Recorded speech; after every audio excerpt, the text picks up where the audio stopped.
This channel does not promote any violent, harmful, or illegal activities. All content provided by this channel is meant for an educational purpose only.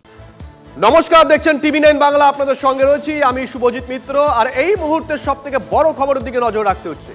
কলকাতার police কমিশনারকে তলব জাতীয় মহিলা কমিশনের। কলকাতার police কমিশনারকে তলব করেছে জাতীয় মহিলা কমিশন।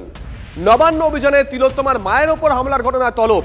কবে তলব করা হয়েছে, সিপি কি যাবেন, ডিটেল নেব। সৌরভ দত্ত আমাদের সঙ্গে রয়েছেন, আমাদের সহকর্মী। সৌরভ, দেখো, নবান্ন অভিযানে তিলোত্তমার মায়ের ওপর পুলিশি আক্রমণের যে অভিযোগ উঠেছিল, সেই অভিযোগের প্রেক্ষিতে বাইপাসের একটি হসপিটালে, মুকুন্দপুরের একটি বেসরকারি হাসপাতালে তিলোত্তমার মা চিকিৎসাধীনও ছিলেন এবং সেই ঘটনা নিয়ে নানা টানাপোড়েন হয়েছে। এবং সেই জায়গা থেকে দাঁড়িয়ে তিলোত্তমার বাবা, মহিলা কমিশন, প্রধানমন্ত্রী নরেন্দ্র মোদীর কার্যালয়, স্বরাষ্ট্রমন্ত্রী অমিত শাহর কার্যালয় সহ একাধিক জায়গায় অভিযোগ জানিয়েছিলেন এবং তার প্রেক্ষিতে কলকাতা পুলিশের সিপিকে তলব করা হয়েছে এবং তাকে বলা হয়েছে যে শুনানিতে, ভার্চুয়াল শুনানিতে তাকে উপস্থিত থাকতে হবে আগামী 10ই সেপ্টেম্বর। তার এই শুনানি রয়েছে, অর্থাৎ আজ বৃহস্পতিবার, আগামী বুধবার তার শুনানি রয়েছে সকাল 11টার সময়। এবং যে অভিযোগ করা হয়েছে, যে অভিযোগের প্রেক্ষিতে, সেখানে দুটো পয়েন্ট খুব গুরুত্বপূর্ণ। সেখানে বলা হয়েছে যে মেডিকো লিগ্যাল যে কেস রিপোর্ট, তাতে পরিষ্কারভাবে বলা হয়েছে, এটা তিলোত্তমার বাবার অভিযোগ, যে অভিযোগের প্রেক্ষিতেই তলব। সেখানে বলেছেন যে লিগ্যাল রিপোর্টে বলা হয়েছে যে তিলোত্তমার মায়ের মাথায় গুরুতর চোট লেগেছিল এবং হসপিটাল অথরিটির ওপরে প্রচুর চাপ তৈরি করা হয়েছিল। ফলে বুঝতেই পারছো, সেই জায়গাগুলিতে একেবারে কালো হরফে বোল্ড করে মেনশন করেছে জাতীয় মহিলা কমিশন এবং তার প্রেক্ষিতেই কলকাতা পুলিশের নগরপালকে তলব। শুভজিৎ, ধন্যবাদ সৌরভ। এরই মধ্যে বিধানসভায় চাকরিহারা শিক্ষকদের একাংশ এসএসসির নতুন নিয়োগ পরীক্ষা স্থগিত করে যোগ্যদের চাকরি ফেরানোর দাবি চাকরিহারা শিক্ষকদের।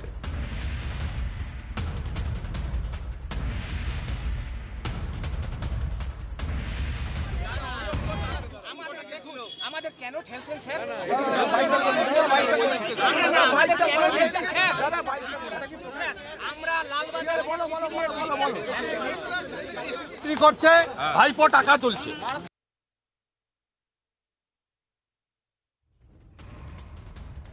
অন্যদিকে বাঁকুড়া মেডিকেল কলেজ হাসপাতালের রান্নাঘরে হাজির হলেন বিজেপি বিধায়ক। রোগীদের দেওয়া খাবারের মান নিয়ে ক্ষোভ প্রকাশ নীলাদ্রি শেখর দানার। হাসপাতাল কর্তৃপক্ষের সমালোচনার সরব হয়েছেন বিধায়ক। সোশ্যাল মিডিয়ায় নিজেই সেই ভিডিও পোস্ট করেছেন বিধায়ক।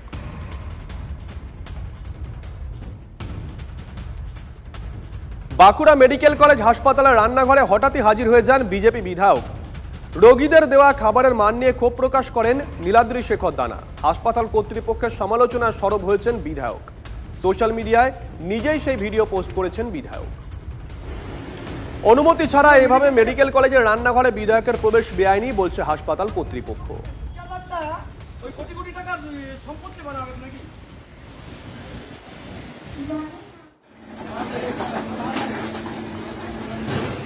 হীরক আমাদের সঙ্গে টেলিফোনে রয়েছেন, আমাদের সহকর্মী। হীরক, হঠাৎ করে কেন বিধায়ক পৌঁছে গেলেন রান্নাঘরে? গিয়ে কি দেখলেন? কারোর সঙ্গে কোনো তর্ক বিতর্কে জড়িয়েছিলেন কিনা? যারা ওখানে ছিলেন নিশ্চয়ই তাদের সঙ্গে কথা হয়েছে। হাসপাতাল কর্তৃপক্ষই বা গোটা বিষয়টা দেখছে কিভাবে, কি বলেছে? না, হীরকের সঙ্গে যোগাযোগ বিচ্ছিন্ন হয়ে গেছে। আমরা সেই মুহূর্তে ছবি দেখাচ্ছি। নীলাদ্রি শেখর দানা বিধায়ক, তিনি আজকে পৌঁছে গেছিলেন হাসপাতালের রান্নাঘরে।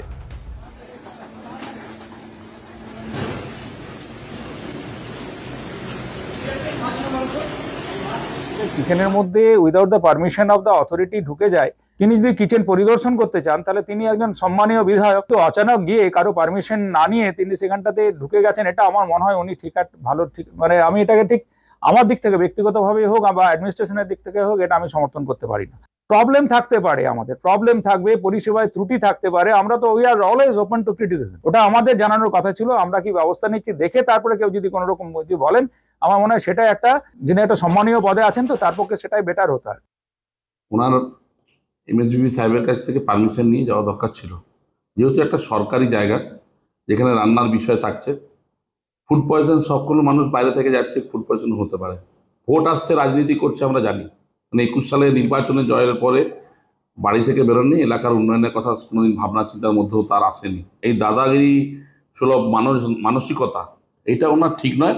মেডিকেল সুপারকে আবেদন রাখবো যে আপনার পারমিশনের মানে অনুমতি না নিয়ে তিনি এই ধরনের কার্যক্রম করলেন, যেন লিগাল স্টেপ নেন।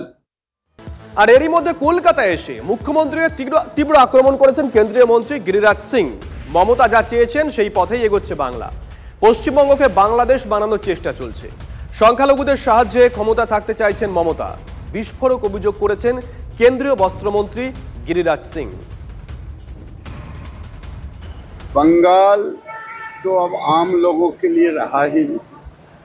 बंगाल तो अब आने वाले दिन में ममता बनर्जी जो चाहती थी बंगाल में, वो आने वाले दिन में हो गया है।